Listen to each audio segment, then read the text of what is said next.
શ્રી વલ્લભાધીશ કી જય। સેવા રીત પ્રીત બ્રજજન કી જનહિત જગ પ્રગટાઈ। પુષ્ટિજીવોના માથે જે શ્રી ઠાકોરજી બિરાજી રહ્યા છે તેની સેવા કઈ રીતે કરવાની છે, તો પદમાં શ્રી હરિરાયજી આજ્ઞા કરે છે કે બ્રજજનની રીત અને બ્રજજનની પ્રીત જો આપણે આપણામાં લાવશું તો શ્રી ઠાકોરજી પાછળ લાગેલા ડોલશે, શ્રી ઠાકોરજી રીઝી જશે।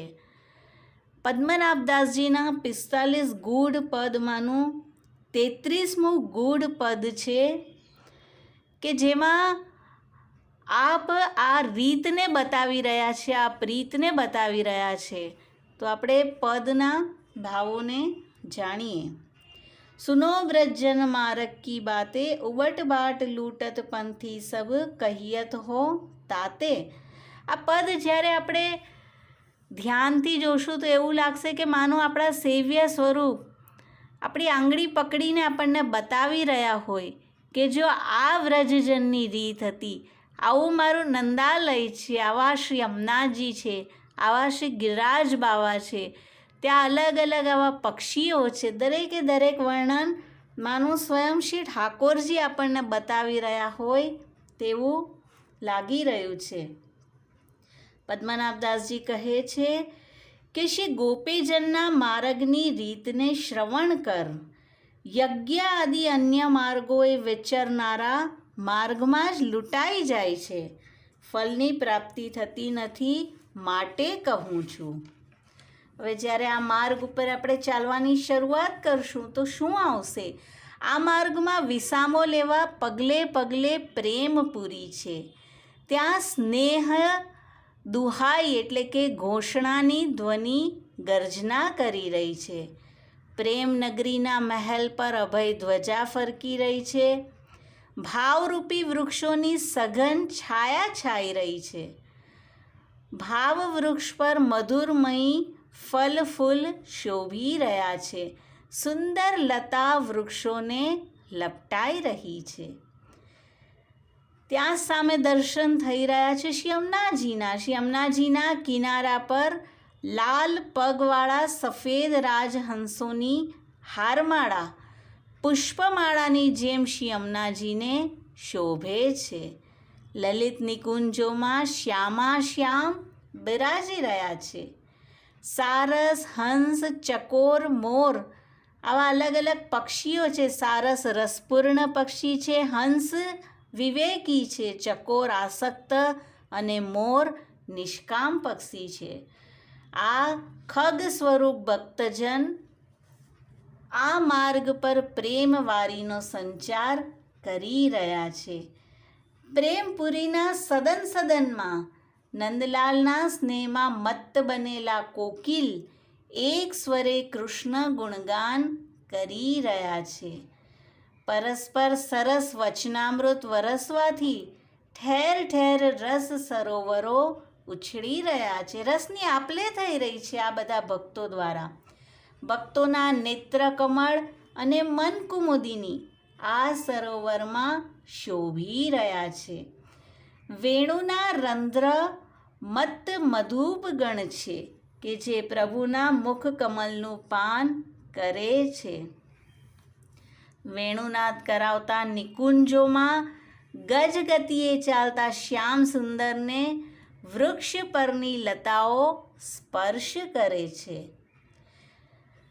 મૃદુ મધુર દહીં માખણ પ્રિય કૃષ્ણ માટે છીંકામાં ધર્યું છે। હવે અલગ અલગ સદનમાં શું દર્શન કરાવી રહ્યા છે પદ્મનાભદાસજી કે આવું જે પ્રભુને પ્રિય ગોરસ છે તે છીંકામાં ધર્યું છે, અને છીંકું શું છે? ભક્તનો નિર્ગુણ દેહ તે છીંકું છે, અને મૃદુ ભાવ તે જ દહીં માખણ છે। આ લીલાના પ્રકાશમાં રાત પડતી જ નથી, અલગ અલગ લીલાઓ થઈ રહી છે, જેમાં બજારમાં આવવું જવું, ગોદોહન આ બધું સુખના સમૂહરૂપ છે। પનઘટની અલગ બજાર છે જ્યાં ગોપીજનો અલગ અલગ બહાના કરીને જઈ રહ્યા છે। કોઈ ગોપી ભરેલી ગાગર વૃક્ષમાં સિંચી દે છે, ફરી જલ ભરવા જાય છે, કોઈ માર્ગ પર છંટકાવ કરે છે અને આ રીતે અલગ અલગ બહાનું કરી પનઘટ પર રહેલા શ્રી કૃષ્ણને મળવા આવે છે.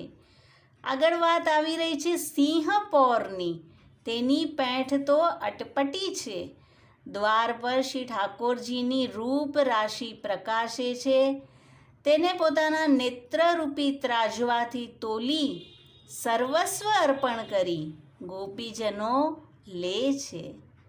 અંતઃકરણનું સ્નેહ બજાર ભરાય ત્યારે ગોપીઓ બિકાઈ જાય છે અને લલિત ત્રિભંગી વરને પ્રાપ્ત કરે છે. આ રીતે દાન, માન, સંકેત અનેક પેઠ લાગી છે, જેમાં પ્રેમની ઉત્કૃષ્ટ દશા ઉદ્ભવે છે. આગળ આપણા શ્રી ઠાકોરજી દર્શન કરાવી રહ્યા છે. ગોપીજનોમાં પૂર્ણ ભાવાંકુર પ્રગટ થતાં આપ તેમની મધ્યમાં પ્રગટ થાય છે. મહાન ઉત્સવ થઈ રહ્યો છે. કોઈ ગોપી દુંદુભી બજાવે છે, કોઈ કથામૃત વરસાવે છે, કોઈ વેણુગીત ગાય છે. આવા સુખરૂપ રસને લીધે શ્રી ગિરિરાજજીની કંદરામાં શોર થઈ રહ્યો છે. અને આ બધું આપણે કેવી રીતે માણી શકશું? તો પદ્મનાભદાસજી છેલ્લી 12મી તુકમાં તેનો જવાબ આપી રહ્યા છે. પ્રથમ વસીએ શ્રી વલ્લભ પદ પંકજ નગર હી માહી, જहाँ પરાગ પદ્મનાભ આદિ નિધિ વૃંદાવન પાઈ.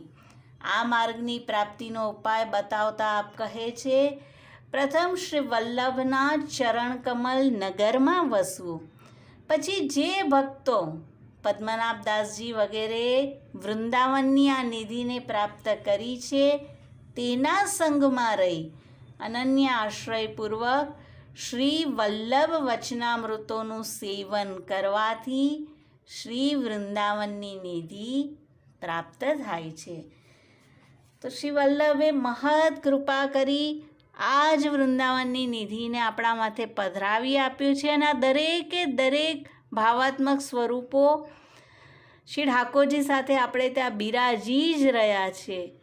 તો અશેષ ભક્ત સંપ્રાર્થ્ય ચરણાબ્જ રજોધન શ્રી વલ્લભની કૃપાથી જ્યારે શ્રી વલ્લભના ચરણકમલ નગરમાં આપણે નિવાસ કરશું, ત્યારે શ્રી વલ્લભ એવું અંજન આંજી દેશે કે આ બધા જ તત્વો આપણને પ્રગટ દર્શન આપશે. શ્રી વલ્લભાધીશ કી જય.